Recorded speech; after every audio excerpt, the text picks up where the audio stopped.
Bonjour et bienvenue. Aujourd'hui, on part pour une immersion assez totale, je dirais, dans un univers linguistique qui bouscule vraiment toutes nos habitudes, la langue tibétaine. Ah oui, complètement. Pour nous guider, on a une série de documents vraiment passionnants. Des notes de cours de Lobsang Chouedrak, très claires, et puis des extraits du manuel Parlons tibétain. L'idée, c'est de comprendre comment une langue peut incarner une logique, une philosophie, quoi. C'est ça. D'ailleurs, la première chose qu'on voit, c'est l'image du drapeau tibétain. Une montagne, deux lions des neiges, c'est une porte d'entrée visuelle avant même le premier mot. C'est une excellente façon de commencer, oui. Parce que notre objectif, ce n'est pas tant d'apprendre à commander un thé en tibétain, mais plutôt de démonter le moteur. J'aime bien l'image. On va regarder comment les phrases se construisent, comment les nombres s'organisent, bref, comment la grammaire fonctionne. C'est un peu comme explorer le système d'exploitation d'une autre culture. Et ces documents sont parfaits pour ça. Alors, allons-y. Commençons par le plus simple, en apparence du moins, dire bonjour. D'accord. Les notes montrent qu'il y a des formules différentes selon le moment de la journée. Le matin, c'est quelque chose comme Shokpa delek, C'est ça. « et l'après-midi, Ninkong delek, je remarque ce delek qui revient tout le temps. Ça a un sens particulier ? Absolument.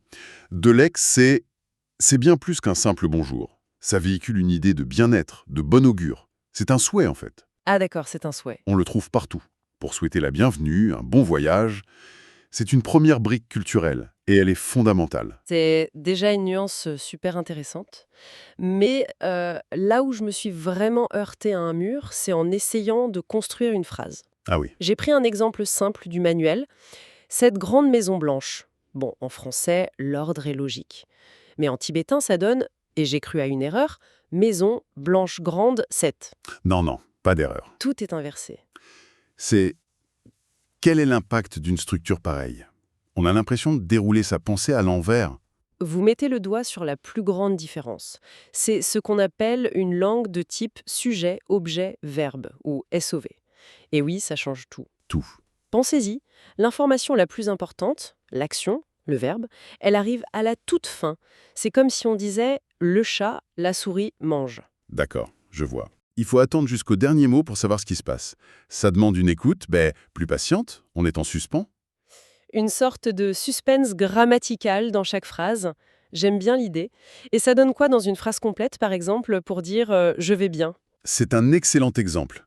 Les notes donnent la phrase nga depo ye nga depo ye Ngo topoi. si on décompose, nga c'est je, depo c'est bien. Et ye c'est l'auxiliaire être. Donc littéralement, je bien suis. Exactement, le verbe à la fin. Et là, on touche déjà une autre subtilité. Cet auxiliaire, yin, il s'utilise pour la première personne. Si on parle de quelqu'un d'autre, on va utiliser un autre auxiliaire. j'ai Ah oui, le manuel l'explique. Donc la langue vous force tout de suite à préciser le point de vue. C'est ça. La logique est partout, même si elle est très différente de la nôtre. Et cette logique, je crois qu'on la retrouve en puissance 1000 quand on aborde le système des nombres. On y vient. Alors là, c'est la partie où mon cerveau a vraiment commencé à fumer un peu. Au début, ça va. Les chiffres de 1 à 10, ji nin sem bon, c'est classique. Oui, jusque-là, rien de trop surprenant. Pour les nombres comme 17, la logique est la même que chez nous. 17. Les dizaines aussi. 20, c'est nyekhyep donc 2 10. 30, c'est sanjep 3 10. Jusque-là, tout va bien. C'est la base et elle est effectivement très régulière. Mais vous avez raison, la suite est plus, disons, originale. Voilà. C'est pour les nombres intermédiaires, comme 21, 32, que j'ai découvert un truc qui m'a semblé fou. Les notes parlent d'une conjonction de coordination spécifique à chaque dizaine. J'ai bien compris. C'est exactement ça. Et c'est une des beautés du système. Un mot de liaison différent pour les vingtaines, les trentaines. C'est ça. En français, on a le « et » pour 21 ou 31, et puis c'est à peu près tout. En tibétain, chaque dizaine a son propre « et ». C'est comme si on disait 20 avec 1, mais 30 était 2. C'est incroyable. Concrètement, ça donne quoi pour 21 par exemple ? Pour la vingtaine, la particule de liaison, c'est ça, donc 21, ça se dit nyekhyep za ji littéralement 20 était 1. D'accord. Nishu Rotsachik. Mais si on passe à la trentaine, la particule change. Elle devient so. Donc 32 ne se dit pas Sumchur tsarchik, Mais Somchusoñi. Exactement. 30 et T2. Chaque décennie a sa signature. Ça peut paraître compliqué au début, mais en fait, c'est d'une logique implacable. C'est fascinant. Donc, il faut apprendre les chiffres, mais aussi cette petite liste de mots liens qui va avec. Voilà. Et ça montre la sophistication du système qui a des noms pour de très grands nombres, jusqu'aux milliards, 天笨 comme le mentionne le manuel. D'accord, alors, on a l'ordre des mots, la logique des nombres, mais comment on exprime une action dans le temps? La conjugaison, en gros. C'est le point suivant. Oui. J'ai vu un exemple dans les notes de Lobsang Chodrak qui m'a semblé à la fois simple et incroyablement différent de ce qu'on connaît. Celui avec le verbe « aller ». Racontez. Alors, pour dire « je vais au Tibet » au présent, on a une phrase qui ressemble à Nga pola dogiyo. Oui. pour le futur, « j'irai au Tibet », ça devient Nga pola dogiyen. et pour le passé, « je suis allé au Tibet », c'est Nga pola chingiyen. j'ai l'impression que tout se joue à la fin, C'est une excellente observation. avec ces petits mots yo ou yin, et parfois la racine du verbe qui change, comme dro qui devient chin. On dirait un système de briques qu'on assemble. Le terme système de briques est parfait. C'est de l'agglutination. On ne conjugue pas en changeant les terminaisons comme en français, on ajoute des particules, des briques de Lego qui ont une fonction. Et ces particules, ces briques, on les retrouve ailleurs. Le manuel parle de cas grammaticaux. Oui, et c'est le cœur du système. Prenez la particule « la » que vous avez citée dans « aller au Tibet ». Pola. Oui, Cette particule est un vrai couteau suisse. Dans cet exemple, elle indique la localisation au Tibet. Mais dans une autre phrase, Nga la ngulyo. qui veut dire « j'ai de l'argent », attendez, le même mot, là, le même mot. Là, il indique la possession, comme pour dire « à moi et de l'argent donc le même petit son, là, peut vouloir dire vers un lieu ou à moi. Les quiproquos doivent être faciles au début. ». Disons que le contexte est absolument crucial. C'est lui qui déverrouille le sens. Un autre exemple du manuel, c'est la particule « le ». Elle sert à comparer. D'accord. Pour dire « l'Amérique est plus grande que le Népal », la phrase est Payole. America cheware. le « la » est placé juste après Népal et signifie « par rapport au Népal ». On colle la fonction au mot. C'est ça le principe des briques de Lego. Toute cette structure, cette logique si particulière, elle ne sort pas de nulle part. Les documents nous ramènent à un moment clé de l'histoire tibétaine, au 7e siècle. Oui, avec le roi Songtsen Gampo. On le sent visionnaire, ce roi. C'est le moment fondateur de la culture écrite tibétaine. Avant lui, il n'y avait pas de système d'écriture unifié. Il a compris que pour administrer son empire, et surtout pour traduire les textes bouddhistes qui arrivaient d'Inde, il fallait un alphabet. Et c'est là qu'intervient son ministre Tenumi Sambota. Le roi l'envoie en Inde, une mission qui devait être périlleuse à l'époque. Tout à fait.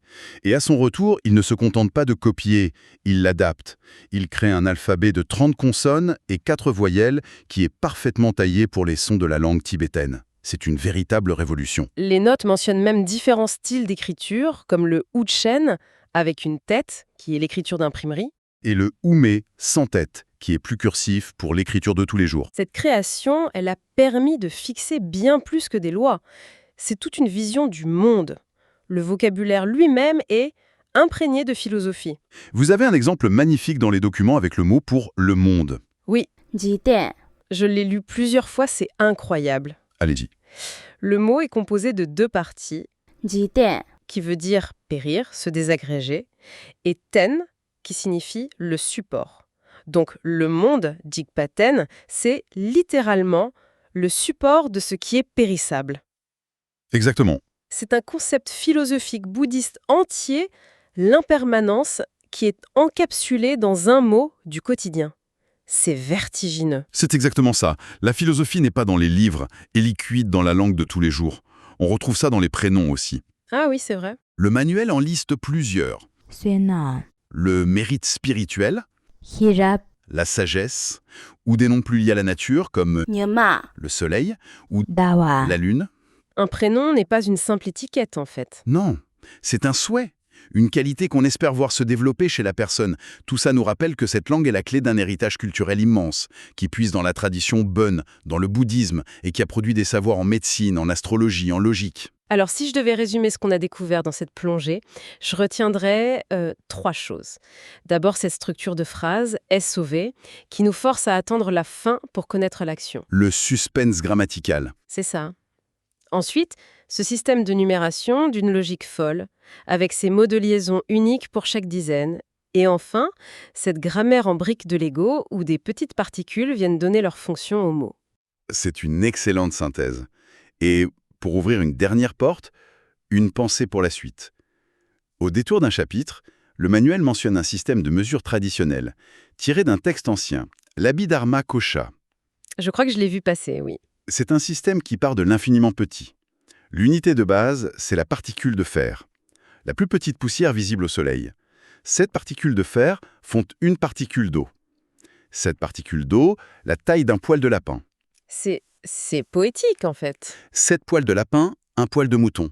Et en continuant comme ça, de 7 en 7, on passe du grain d'orge au doigt, à la coudée, et on finit par définir des distances de plusieurs kilomètres. C'est à la fois poétique et mathématique. Exactement.